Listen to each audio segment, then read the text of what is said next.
everyone. Welcome back to another edition of our Liftoff webinar series. Today, we bring you something, as Monty Python would say, completely different.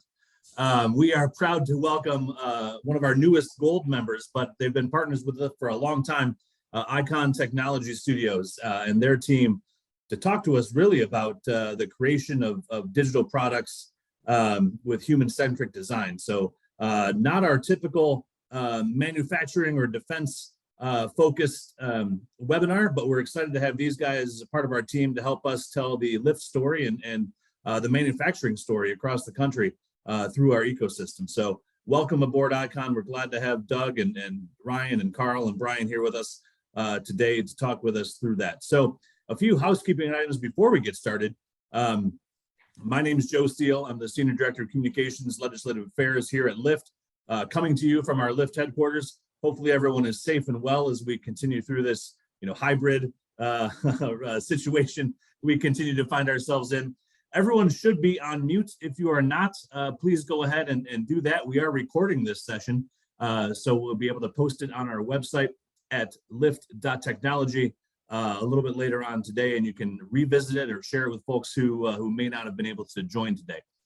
Also, we will have a Q&A session after the presentation, so please use the Q&A function. I know we're all very familiar with Zoom and some of the other platforms, but if you hit the Q&A button, we will be happy to facilitate any questions and provide answers to those questions when the presentation is done. So please go ahead and do that. In the meantime, I do want to share a little bit of information about Lyft for those folks who may not know who we are and what we do. Lyft is one of 16 national manufacturing innovation institutes around the country. We are sponsored by the Department of Defense and housed here in the city of Detroit. And our goal here really is to drive American manufacturing into the future through technology and talent development.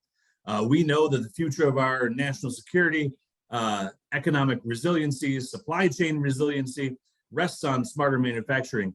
So we want to make sure that the next area, the next region that tackles it and comes out ahead is the United States. So what do we mean by smarter manufacturing? At Lyft, we're calling it the manufacturing equation, which is really the connection of materials plus processes plus systems and talent that runs underneath all of those. And to accomplish that, we have two programs at Lyft: our technology program, Leading Innovations for Tomorrow, and our talent program, Learning Innovations for Tomorrow. Put all those together and you have Lyft, the National Manufacturing Innovation Institute. A little bit on the technology side, it's all about connecting materials, processes, and systems, as I mentioned, everything from ICME on the digital side to agile and smarter manufacturing, trying to figure out new processes, new ways of manufacturing, new ways of processing materials, advanced alloy and process development. Go back to our history of when we worked mostly in the metals area, and then finally multi-material joining. How are we going to join all these new materials after they've been processed in a way that makes sense and keeps everyone safe? We're talking about vehicle systems, weapon systems, etc. How do we join them in a way that keeps everything together and not putting anything or anyone in a dangerous situation?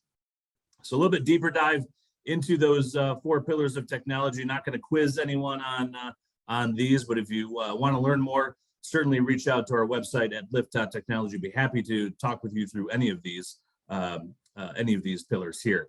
On the talent side, again, still about innovation, but here we're talking about new learning tools, pathways, and venues.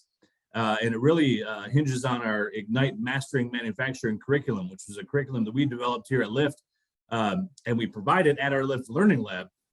But Ignite is a 3-year high school curriculum, really to provide a foundational experience for high school students in advanced manufacturing, give them a look at what the world of advanced manufacturing looks like in 2021 through material science, smarter manufacturing, robotics. They get a taste of all of that through Ignite. That program is actually rolling out around the country. We do provide it at our Detroit facility, but it is available at high schools in 11 states, I believe now. So we're excited to see that program grow and provide that experience for high school students. I mentioned the Lyft Learning Lab. We do have that here at our Corktown facility. It is unique because it is perched above our high bay, so folks can come to the Learning Lab, students can come to the Learning Lab, look out the window and see our technicians, our ecosystems technicians working on some of the technology innovations we talked about earlier. We do at our Learning Lab provide world-class certification programs. So not only are we providing educational opportunities for high school students, we are providing educational opportunities for adult learners as well. Folks that are interested in reskilling, upskilling. We've seen it with the pandemic of folks looking at changing careers.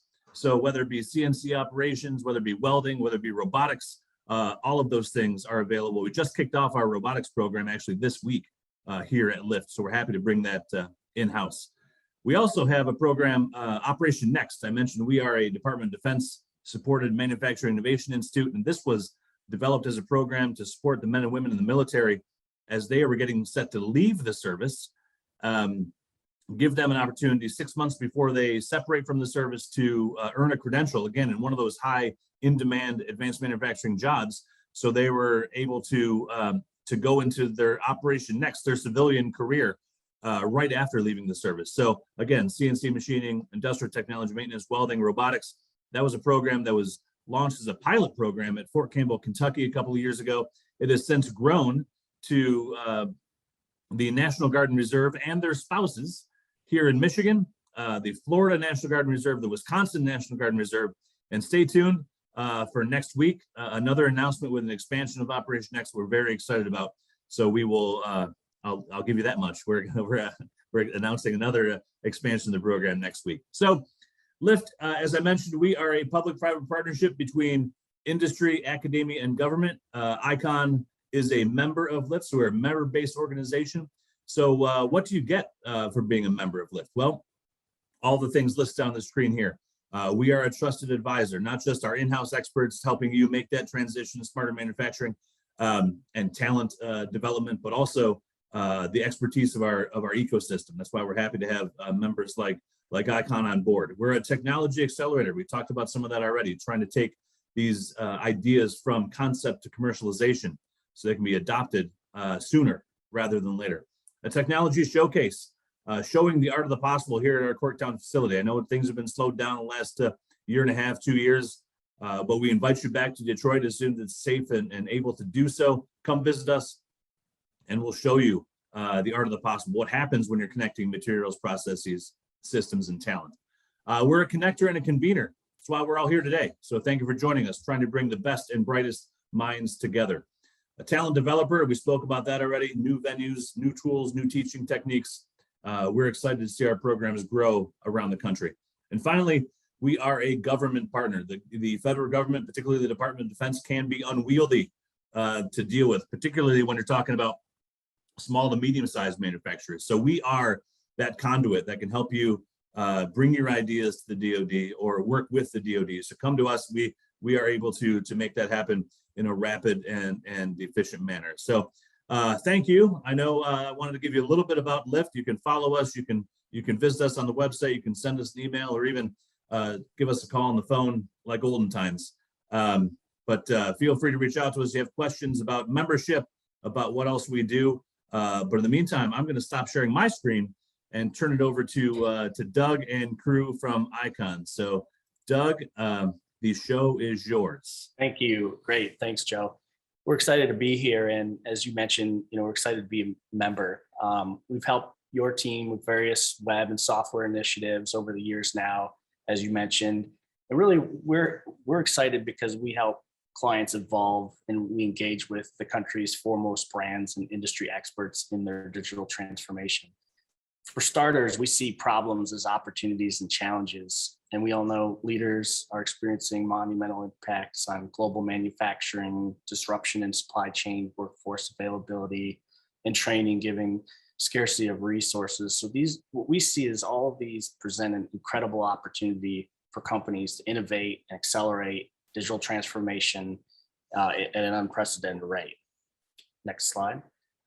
For the sake of time, rather than focus on many problems and topics that we like to help clients tackle, including their software transformation, web, mobile, data, AI, machine learning, cloud computing, security. We're going to focus on a particular theme that we really make a lot of impact for our clients: digital modeling, simulation, and visualization, where we will weave in some of these other solutions that I just mentioned as time allows. And we definitely look forward to some good questions and conversations following up in our Q&A afterwards. A few of my colleagues, as you mentioned, Ryan Hauer, Carl Winans, and Brian Schmidt, will introduce themselves and present some specific projects that highlight some of our work and demonstrate how we draw on a mix of established and emerging technologies to create what's next. We've been constantly evolving for over 25 years. Our icon started ever since major corporations were starting to learn about the internet thing back in the mid 90s. And through the rise of Web 2.0, which was largely driven by three core layers of innovation: mobile, social, and cloud. Next slide. Today, we're helping companies into the future where distributed users and machines are able to interact. You hear the buzzwords about Internet 3.0, but we're at the forefront of that with taking data and increasing value through the use of technologies today. And the result is a composable, human-centric, and privacy-preserving computing fabric for the next wave of what's next with the web and product innovation or product evolution, which we'll talk about some specific examples. We have 4 offices spread across the globe, over 55 employees, and many great partners to help us beyond just pick up projects, but really build products and launch programs that make real impact. A little bit about our process. I won't go too deep, but we start with the why. We challenge the status quo and think differently. Then we focus on how are we going to do that? How are we going to help our clients? We make beautifully designed products that are easy to use. We just, and that's the what. So we're really excited to be here. And with that, I'm going to turn it over to Carl next to talk about some of our exciting projects in this space.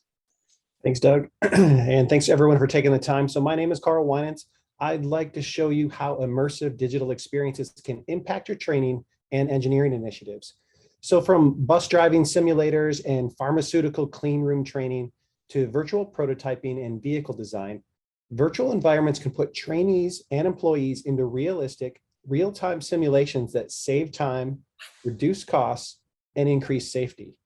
So today I'll dive deeper into 2 specific examples. So first up, a VR training course for Sanofi. They're a French multinational pharmaceutical company. So Sanofi was finding it difficult to train operators and mechanics that were working in grade A and grade B clean rooms. So their screen-based approaches like e-learning and videos were just not effective for physical procedures.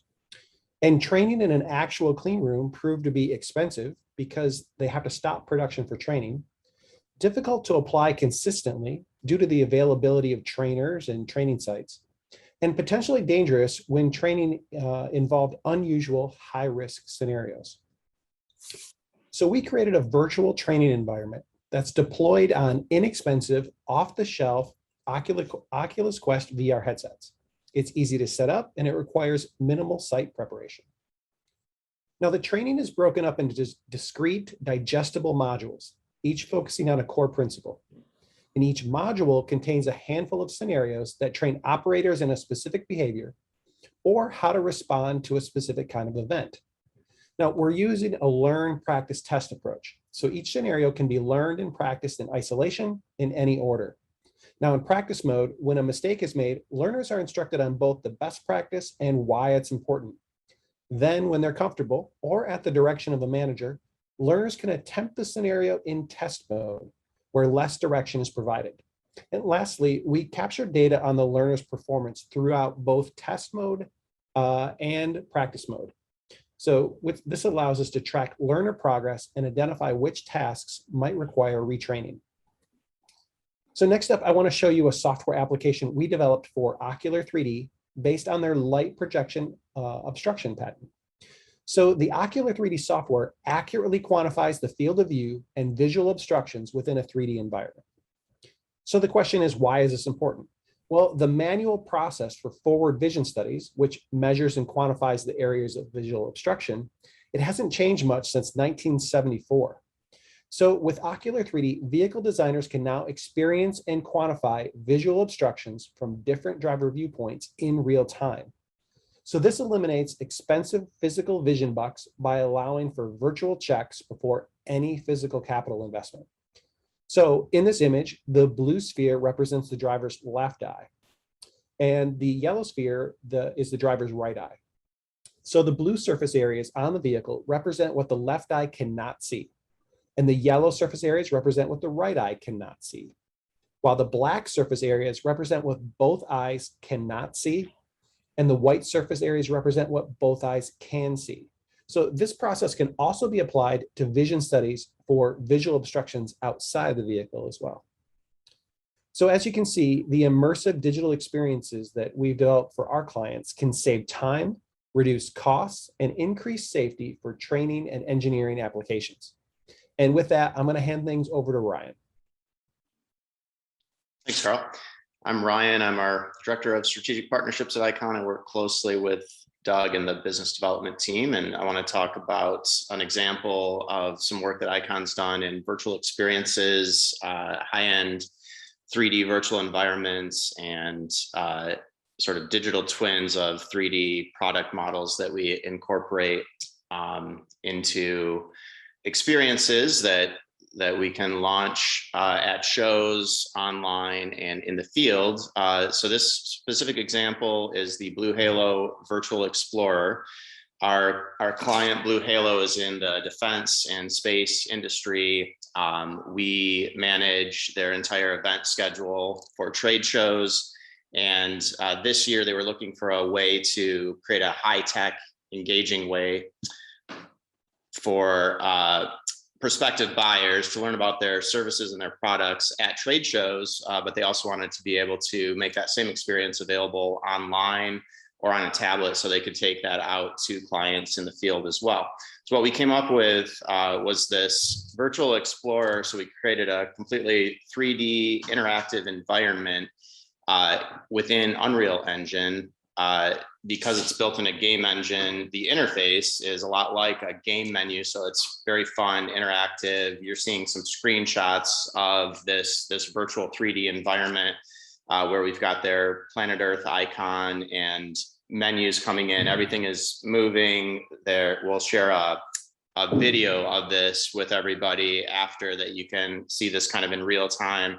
But basically an immersive space, if you think of a website, but everything's 3D, and we can make everything completely interactive, or we can give your buyers, your clients, the access to any content. In this case, we've created a lot of high-end 3D animations that we've put into here, technical specifications. On that, if you flip to the next slide, you'll see the submenu where here you can play the videos that we've loaded, tech specs. Because it's all a 3D world, our client has virtual reality simulations that showcase some of their products, and we can actually plug that right into the experience so that the guests at the trade shows can jump right into a whole VR experience. Anything that we create here, we can also repurpose for augmented reality, holograms, or something that we've done for this client with the 3D models and the environments that we've built in here.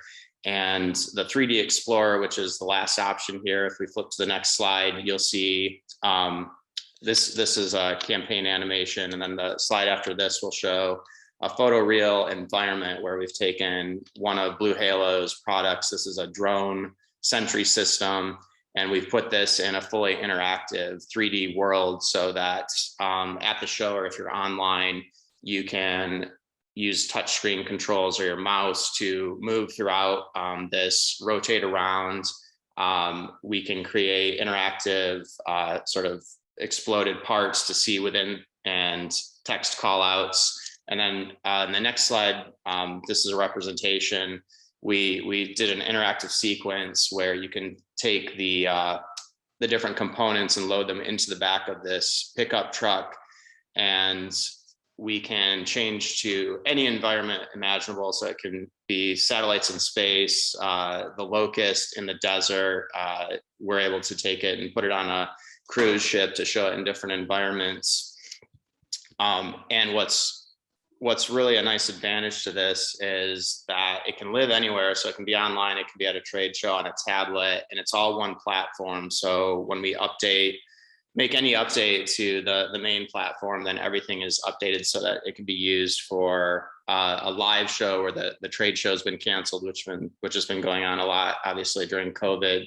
So that was a huge advantage. Our clients can send out just a link to anyone that they want to share this with at any time. And we have servers available that allow them to either take that experience individually, or the client can be online. Our client can be online with their prospective buyer on different screens, walking them through that and showcasing all of their content and all of their products. And with that, I will introduce our Executive Creative Director out of Los Angeles, Brian Schmidt. Hi, great to be with everyone. So in the same program and pipeline that we've been working in, we create digital products that are extensible, and we can use them across multiple formats for creating content for partners, but also in-depth simulations. And we really like combining this kind of cultural understanding with deep product knowledge. So multi-platform digital products are our specialty. And so this simulation that we did earlier for CES for Harman at their Explore event, this is their buck. This is something that they do every year to show off all of the components, speakers, displays, and everything that's inside of their technology systems. They have one vehicle that they can show it in. This year, not only were they limited physically, but they were unable to, get this product to everyone because of COVID. So we created a digital twin that could do everything that the product could do. We also, if you go to the next slide, you can see some of the detail of this. This is the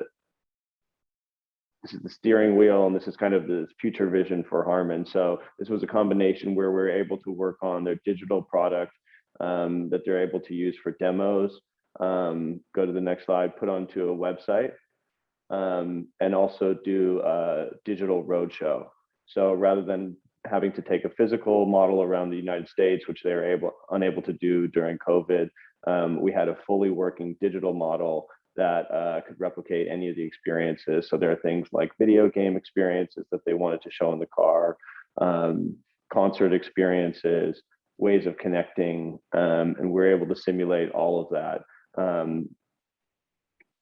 So if you go to the next slide. Overall, we're talking about having extensible and interactive experiences. And what's really cool about our studio is that we have consumer storytelling on top of this digital kind of firepower. So we're able to create things like the buck that work incredibly well, but then we're able to do the storytelling at an event like CES. That's something that's heard around the world.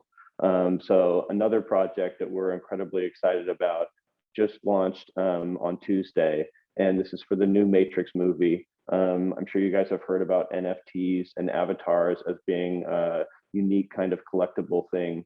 In the same project pipeline that we've created for things like the Blue Halo project and the CES work that we did for Harman, we're working again in Unreal to make photorealistic, unique digital avatars. So there's millions of different possible combinations, and this is in the world of the Matrix. For these digital humans, we've created unique clothing, accessories, tattoos, hairstyles, all in the style of the Matrix. And people can go online and customize their avatars, and they have millions of unique combinations, but we're going to be creating 100,000 avatars for them. So this is one of the largest, if not the largest ever, digital human avatar projects as NFT.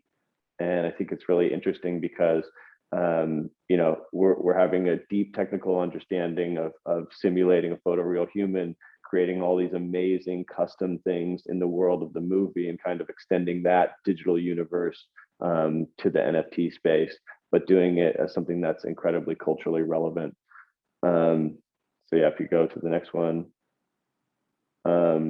overall, I'm going to hand it off, but I think it's really interesting how our studio has the capability to create virtual environments, products, and humans. So we have kind of unlimited storytelling to help you guys create content, simulations, and make something that is relevant for business conversations as well as communication that you want to have outwardly.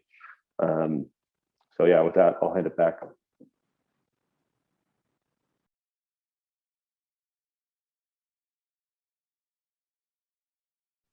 Doug, you're muted.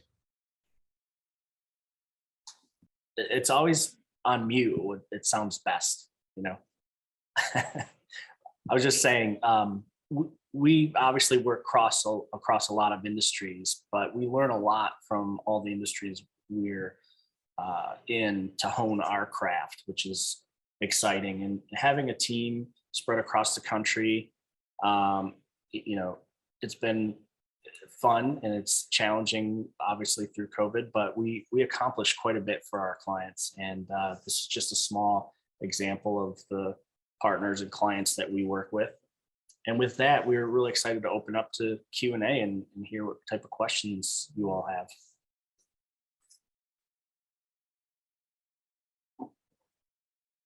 You're on mute, Joe. Now I'm muted. Yeah, thanks. It's the Doug syndrome is rolling through. Appreciate that, everybody. Thanks for the presentation. You guys see the contact information on the screen here. Encourage anyone on the call here to reach out to Icon directly with any questions, both to Doug and to Ryan. Again, if you do have a question, please put it in the chat function. So we all saw the list of partners that you guys have around the country. A really impressive list, as you mentioned, across industries. I saw the Lions on there. Hopefully we can digitize them into a winning football team at some point. But can you guys speak to you know, obviously we're in the manufacturing world, as you guys are well aware, on the technology and talent side. I want to start with the talent side. Can you guys talk to some of the work that you've done or capabilities that exist to bring training on manufacturing into the AR VR world? So you know, one of the issues that I shouldn't say an issue. One of the challenges we have is that, you know, we have our learning lab here, but it is a physical location. So people without beyond a certain radius, right, can't necessarily come to the learning lab each and every day. How can we build AR and VR experiences around training specific to manufacturing? Well, that's a great question, Joe. And VR and AR, specifically VR, it gives you an opportunity. So for those that don't know the difference between VR and AR, VR, it's virtual reality, and we can control the entire environment that you see. In augmented reality, you have glasses on and you can see your real life physical location, but we're adding mixing in digital products and things into the environment that you're in, right? So really training kind of centers around virtual reality. And it allows you to do a few things. If you have a very physical process, if you want to train on that, typically, like for the example that we used here today with Sanofi, they need to train on best practices, right, for a clean room. Well, for them, they have to shut down the clean room, take experts out of production and bring them in to train other people. So they're shutting down production. And there are certain aspects of that can be dangerous. They're unusual scenarios that can be dangerous. And if you try to train those scenarios in real life, it puts them in real danger. So let's just use a simple example with Lyft. Let's say you have a welding program and you're teaching people how to weld. And there's you know, for beginners, there's some inherent danger if they don't do things correctly or properly. So by allowing them to practice and do that, make those physical movements inside a virtual space, it's a lot safer. It allows them to practice without getting hurt. It also allows you, to your point, to extend that training beyond just the one physical location. So you have a physical location in Corktown in Detroit, but now let's say you need to extend that training out to other locations. Well, with a very inexpensive headset and a small amount of space, someone can put on a headset and be kind of transformed or transported to the training space that you have in Corktown. And it allows them to then practice and eventually go through a testing scenario. And it also allows you to do things asynchronously. So we're building the expertise and the training directly into the virtual experience. So you don't necessarily have to schedule a trainer with the trainee, because the trainer is built into the training scenario. So it allows you to do things asynchronously, lower costs, expand your footprint, and do things more safely. Awesome. Yeah, I mean, I've seen examples of that, and great to hear that is something that is certainly capable and available and on its way. And I will mention, you brought up, I think it was Brian that brought up the idea of the building out the platform and making it available for trade shows where folks can kind of poke around and see. I will mention to everyone who's taken our virtual tour that is on our website, this was an Icon project that we did, a virtual tour, 3D virtual tour, lives on our website. You can also put the goggles on and really walk through our Corktown facility here. So it's available on our website. And we created that actually to take on the road to trade shows, because we wanted people to see our facility while we were not here in Detroit. And as luck would have it, well, I shouldn't say luck, but well, we were lucky in the fact that we created it in the fall of 2019. And so sure enough, the following spring, we were using it more than anyone would have possibly imagined, because we, everything had to close down and folks weren't traveling, but we were still able to walk people through our facility, which is great. Can you guys talk to us a little bit about design? Because I've seen examples of this in terms of using the digital space to work cooperatively across great distances on a vehicle or on something we're building in a digital space. And then it leads to maybe distributed manufacturing, where someone's making a piece over here, someone's making a piece over here, and all gets put together instead of an assembly line. It gets put together in a distributed fashion, and then finally gets assembled in one place. Do you guys work in that kind of design space in terms of building actual things, whether it be a vehicle or some kind of device?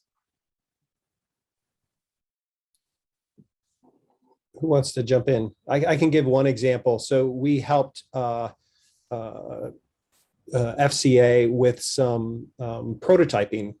So they were actually creating wood models in part of their design process, where they would create these very accurate wood models. And by the time these models were actually created, they were already outdated. There were already changes being made to those models. But it was a way for them to do design reviews.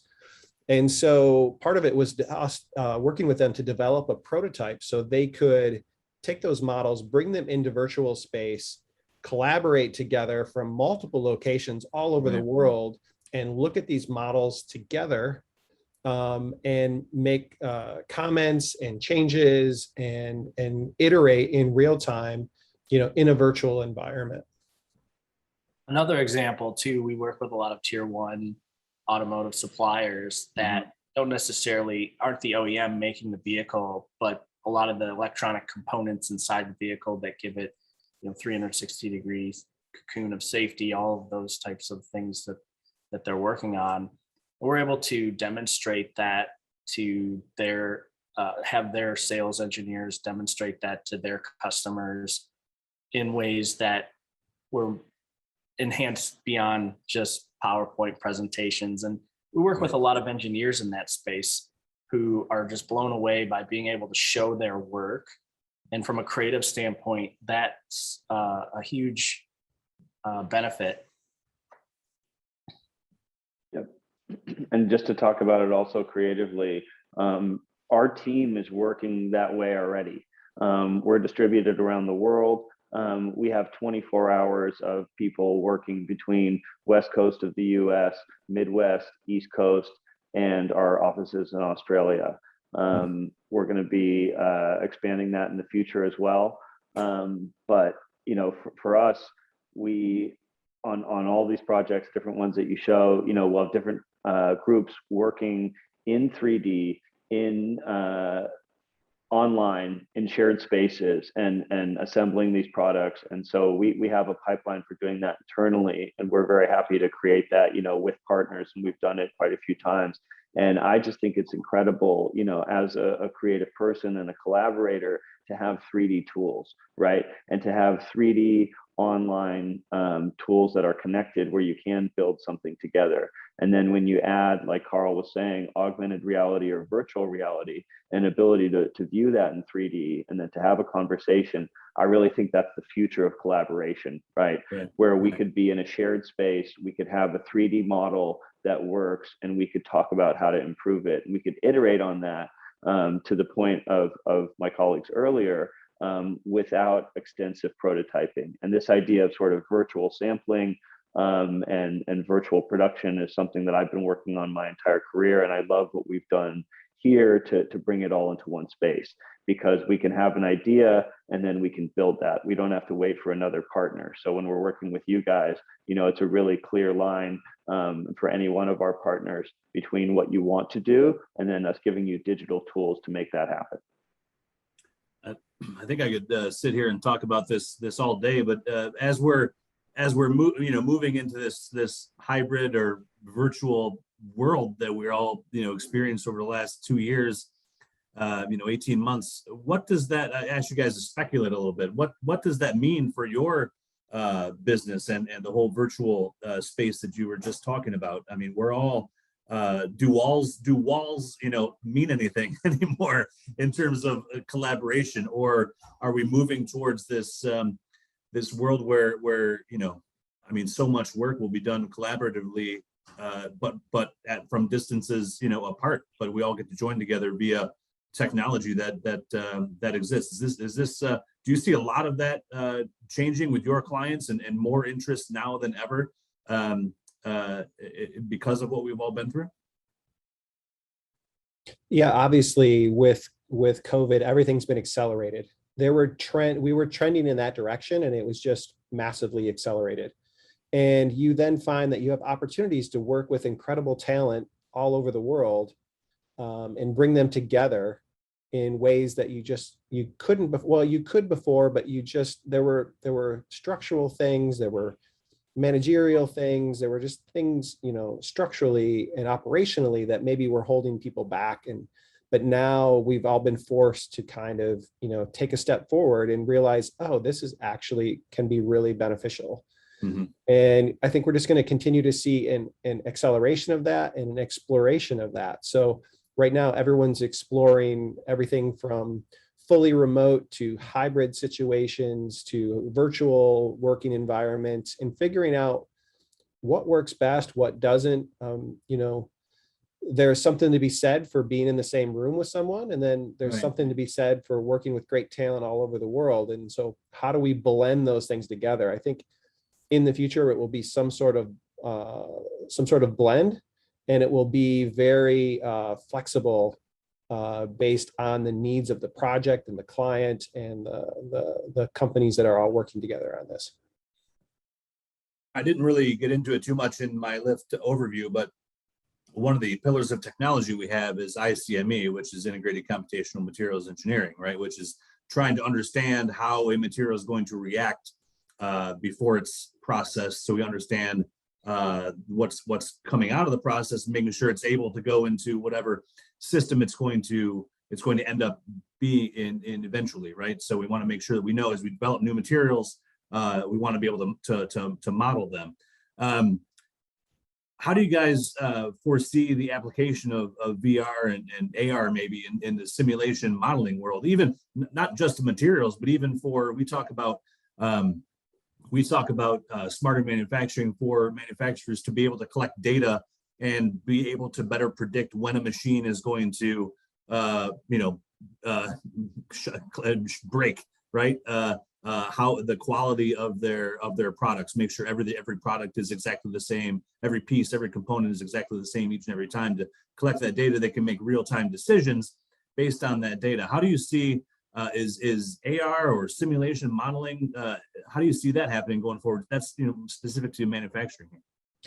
It's really kind of a convergence of technologies. So when you combine 5G technology to be able to transfer data really quickly, almost in real time without much lag, and you combine that with artificial intelligence, which is like the data mining you were talking about, where you start to get into predictive insights.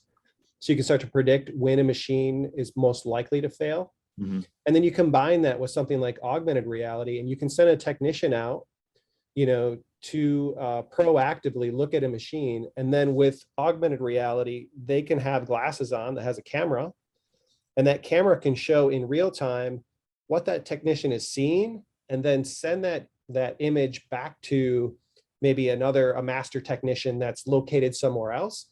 And they can collaboratively work together to proactively work on that machine. So that's just an example of all these technologies really kind of stacking on top of one another. So they all have their own distinct advantages, but the real magic is when you start to layer them and stack them on top of one another.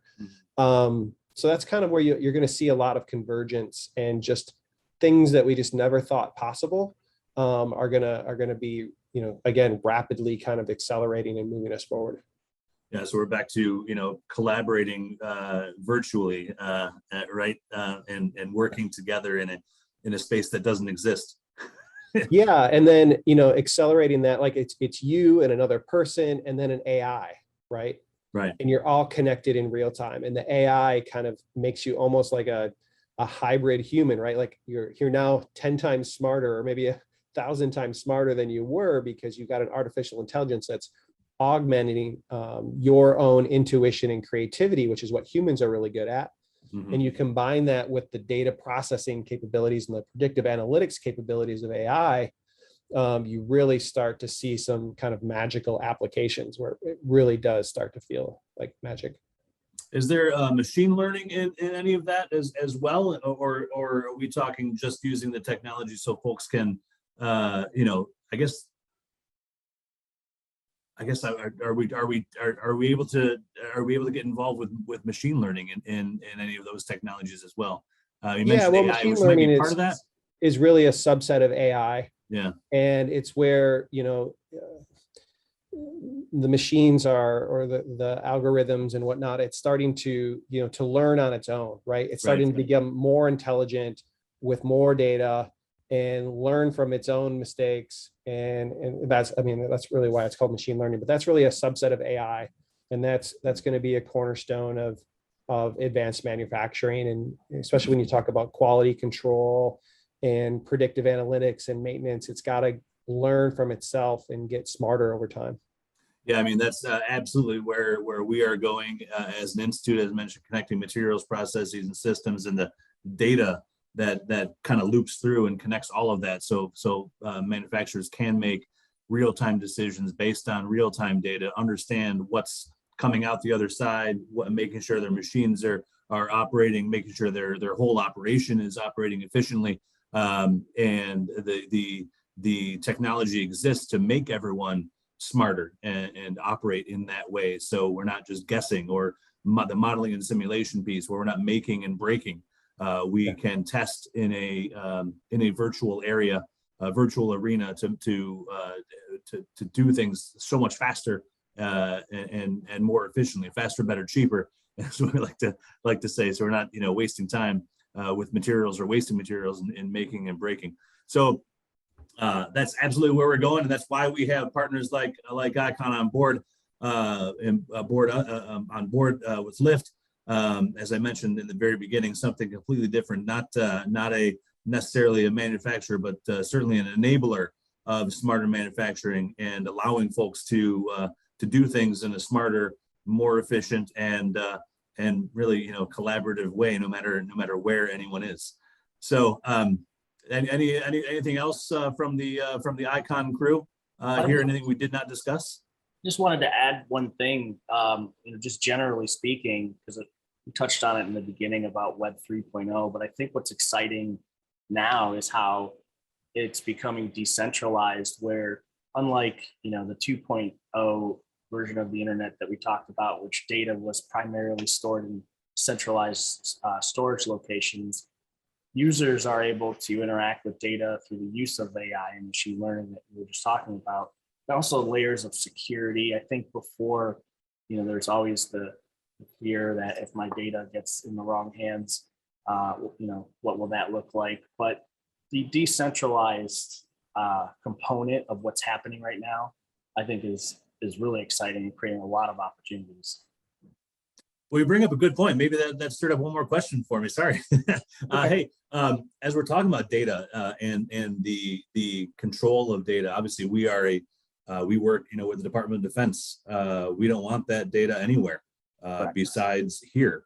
One of the reasons we exist is to make sure that what the warfighter needs is made here, and the innovations come from here, and we're not reliant on folks who may be bad actors or just folks anywhere else due to disruptions in supply chain and otherwise. So how do we ensure that maybe it's a cyber security question, maybe that's not your wheelhouse, but how do we keep that safe and secure so it doesn't get swiped up and by folks that we don't want to have in their hands? That's a great question. Well, Carl, I'll jump in and you can piggyback on what I'm saying. I mean, obviously we work within products like on the cloud. There's specific instances that we, ensure security for specific projects versus other projects.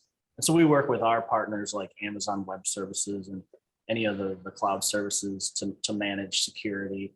But Carl, do you want to jump in and say? Well, I was just going to mention, that's probably a whole other hour-long webinar. Exactly. Right. Right. I realized that as soon as I asked the question.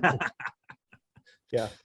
But I mean, there's certainly something to keep in mind as this technology evolves, as this technology grows, as people are utilizing these virtual spaces and virtual collaborations and cloud services more, to be more aware of that. Not that they weren't aware already, but to be extra vigilant when it relates to that. So, well, listen, Icon team, Doug, Brian, Ryan, and Carl, certainly appreciate you guys in your presentation today. Certainly appreciate everyone joining. We appreciate your membership, and can't wait to see all the magic that we can continue to work on together. So, thank you very much for the presentation. Everyone, thank you very much for joining. I think we're getting towards the end of the year here, and a lot of holidays coming up around the horizon. So I believe we have one more liftoff webinar coming up in December. So stay tuned for that. Again, if you have questions or want to follow up with Icon, please do so with the contact information you'll see on the screen with Doug and Ryan. And until then, we'll see you next time. Thank you so much, everyone. Thank you. Thank you. Bye, everyone.